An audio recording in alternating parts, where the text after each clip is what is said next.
Hi, folks. You know, Democrats are having a rough week when their two big headlines look like outtakes from a reality show that got canceled for just being straight up too cringe. First up, we've got Katie Porter, California's angriest book club host and top gubernatorial candidate, apparently, caught on camera barking, "Get out of my effing shot," at her own staffer during a meeting with Energy Secretary Jennifer Granholm. Nothing says future governor quite like a profanity-laced meltdown over camera angles. And then we slide over to Rosa DeLauro, who basically accused Speaker Johnson of heresy for reading the Bible without also endorsing free health care for illegal aliens. That's peak Democrat logic, folks. Scripture must be wrong unless it doubles as a DNC press release. Put the two together, and you've got the modern Democrat Party in a nutshell. One side screaming at staffers, the other twisting religion into a budget proposal. Either way, it's unhinged theater dressed up as governance.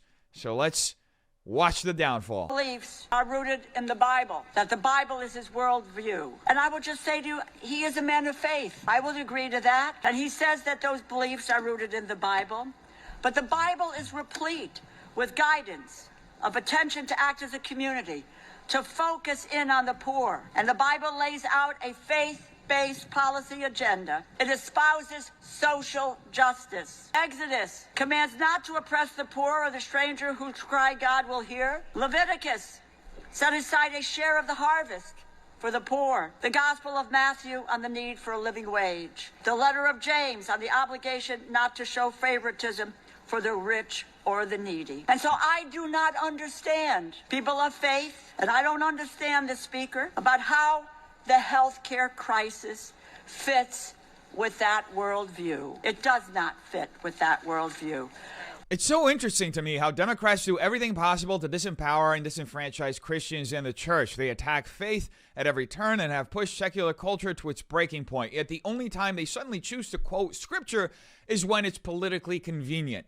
The hypocrisy is just atrocious, folks. These people are deeply immoral, and they don't care about God's truth unless they can weaponize it against people of faith. That's why these attacks never land, because once you live in God's truth, you hear rhetoric like this, and you see directly through it. What Rosa DeLauro is doing here is the same old trick, taking God's words and twisting them against God's people. It's demonic. Plain and simple. It's no different from when Democrats try to convince you a biological male is a woman or that it's reasonable for men to compete in women's sports. Anyone with reason and basic understanding of biology knows it's false. You're not going to gaslight the faithful into believing something that isn't true. So yes, these efforts ring hollow, absolutely performative and desperate too, because at the end of the day, these people want to dismantle everything that has made this country strong. Our founding principles rooted in Christian morality that gave America its character, strength, and enduring success. And speaking of deeply immoral Democrats, Gavin Newsom just thought it would be a good idea to trot out this point against Trump. The President of the United States and Congress has refused to provide support to those that have been victimized by this arsonist and this devastation. $39 billion for months and months and months. And the President of the United States has said nothing. Speaker of the House said he's not interested in helping the American people that were devastated, lives torn asunder here in Los Angeles. I mean, where is the accountability in that respect? Where's the spirit that defines the best of this country? To be here for fellow Americans in the time of recovery, uncertainty. It's been months, not a peep from the President of the United States, not a word from Speaker Johnson. They haven't done a damn thing for the thousands of people who lost their homes and whose lives were devastated from this disaster. Not a word from the President of the United States. It's interesting that Newsom would choose to make this point because these images we're seeing to my left right now, that's the Pacific Palisades, folks. And the Pacific Palisades isn't being rebuilt because Trump refused to give California $39 billion. No. The reason, and it's well documented, is that the city and state have been dragging their feet on clearing permits. Trump, when he came here earlier this year, shortly after the fires, followed through on his promise. The federal side cleared all the red tape, everything, and expedited the permitting so that families could start building. But the county has taken months just to approve basic cleanup so families could clear their lots.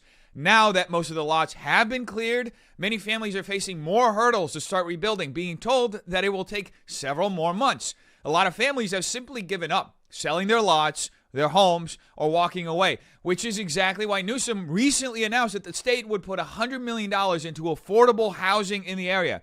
That means high-density housing in a suburban community that isn't designed for it. The roads, the services, the infrastructure simply can't handle it. And yet Newsom is blaming Trump for not handing over $39 billion. This is the same Gavin Newsom, by the way, who spent $250 million of state money on this special election to gerrymander the state and block the red wave that's inevitably coming. And all you have to do to see how selfishly motivated this redistricting measure is look at how much ground Republicans have gained in the last two election cycles, and month after month, registrations are going up for Republicans and no party preferences, while Democrats have had a net loss since last October. So while Newsom pretends he's fighting Texas, the reality is what I just laid out. He could be using the same urgency that he used, the same stroke of a pen that he used for redistricting to actually help Californians rebuild. But instead, families are bleeding money and stuck in limbo because of permitting delays. And by the way, whatever happened to that $100 million in fire aid money that disappeared? Remember, Newsom was implicated in that, and so was his wife's NGO. Funny how he never brings that one up, huh? Anyway, since we're on the topic of the Democrat governor, the California frontrunner in the 2026 gubernatorial race, Katie Porter, recently went viral for all the wrong reasons. And now she's going viral again for a bunch of resurfaced clips that really show that she's not the most stable person. How does inflation compare to this newly important, in the sense of the Supreme Court decision pending, abortion issue? How do those two issues compare? Well, I don't think they compare. I think they actually reinforce each other.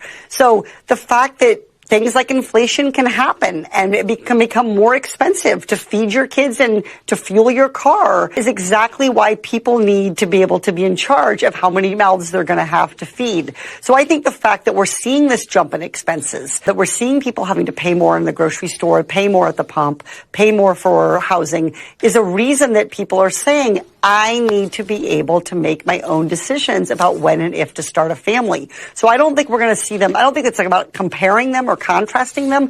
I think they reinforce for people just how big of a responsibility it is to take care of a family. Well, let me see if I got this straight. Katie Porter says inflation and abortion reinforce each other because people can abort babies so they have fewer mouths to feed. That is an absolutely insane point. And yet it explains a lot about why Democrats cling so tightly to abortion while also presiding over skyrocketing inflation every time they're in power. Just look at Joe Biden or Jimmy Carter.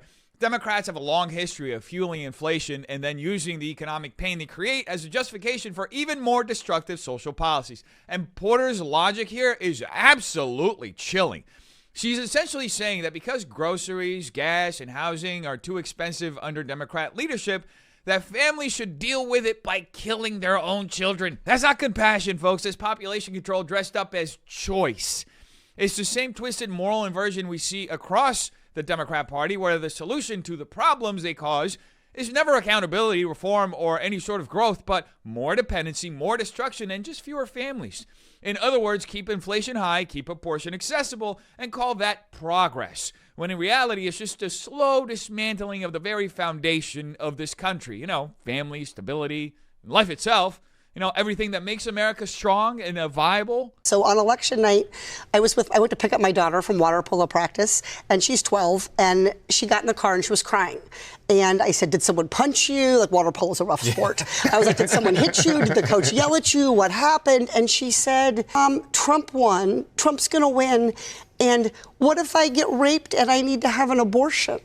This is from a 12-year-old, my 12-year-old daughter. And so it was really a reminder of how scary this time is for people, and how important it is for Democrats to have strategies, both at the state level and the federal level, to make sure that we can continue to protect people's rights. I'm sorry, what? Your 12-year-old supposedly gets in the car after a water polo practice, and the first thing that comes out of her mouth is, Mom, Trump won.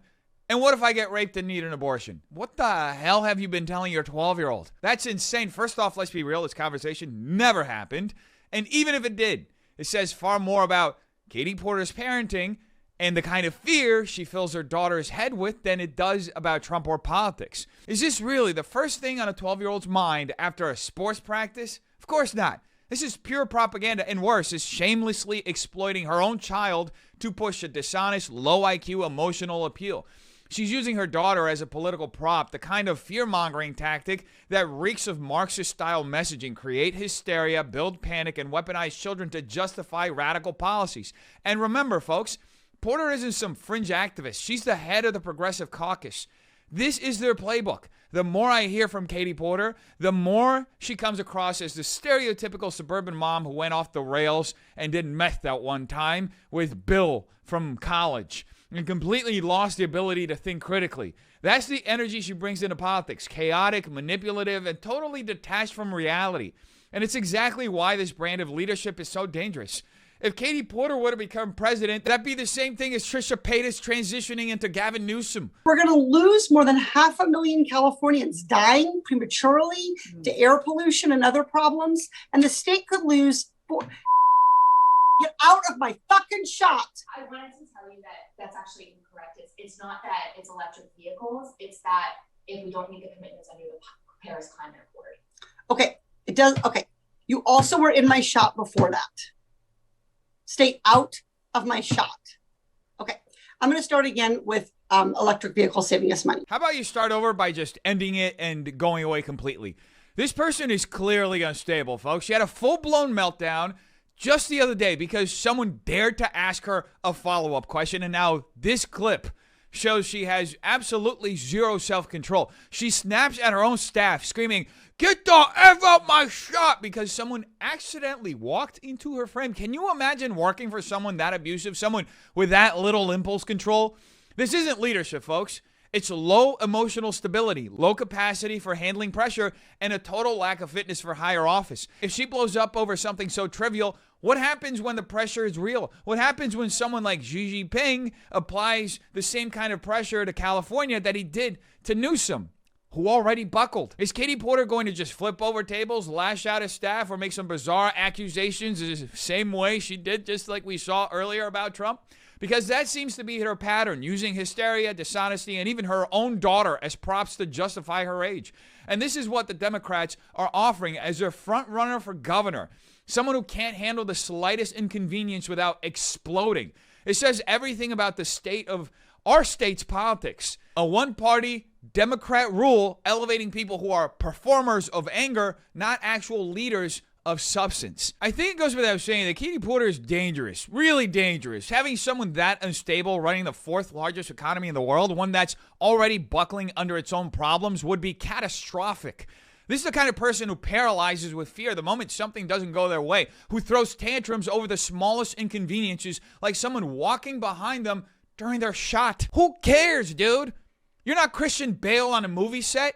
And even that meltdown when he was filming Terminator was completely uncalled for.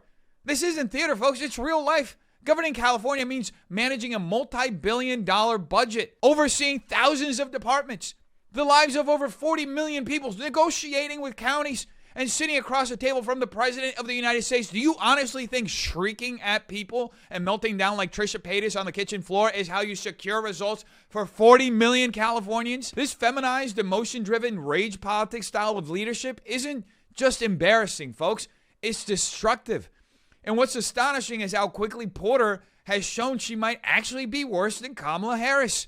At least Harris was cringe, but at least you could laugh at her cackle. But Porter, she's Hillary Clinton on steroids. She's Hillary in the middle of a roid rage. And so the question becomes, is this really the model of leadership Californians are willing to tolerate?